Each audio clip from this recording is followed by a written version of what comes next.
बिस्मिल्लाहिर्रहमानिर्रहीम। मैं नूर ज़ुबैर और आप देख रहे हैं ZM इस्लामिक इन्फॉर्मेशन। एक नौजवान ने किसी बुजुर्ग से पूछा, बाबा जी क्या ये सच है कि इंसान के माथे पर उसका मुकद्दर लिखा होता है? बुजुर्ग ने कहा, हाँ ये सच है।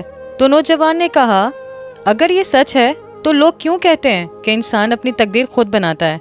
जब तकदीर लिखी जा चुकी होती है तो कोई इसे कैसे तब्दील कर सकता है? बुजुर्ग मुस्कुराने लगे और कहा, बेटा कभी मोहर देखी है तुमने? तो नौजवान ने जवाब दिया, हाँ देखी है। बुजुर्ग ने फिर कहा, इस पर अल्फाज लिखे हुए देखे हैं? तो नौजवान ने फिर कहा, हाँ वो भी देखे हैं। तो बुजुर्ग ने कहा, मोहर पर अल्फाज उल्टे लिखे होते हैं। जब किसी कागज पर मोहर लगाई जाए तो वो अल्फाज सीधे हो जाते हैं। बेटा तकदीर भी हमारे माथे पे मोहर की तरह है और इस मोहर को सिर्फ हमारा सजदा ही सीधा कर सकता है। इसलिए सजदे किया करो और दुआएं भी, क्योंकि दुआओं से लिखी हुई तकदीर भी बदल जाती है। उम्मीद करती हूँ इन्फॉर्मेशन वीडियो आपको पसंद आई होगी।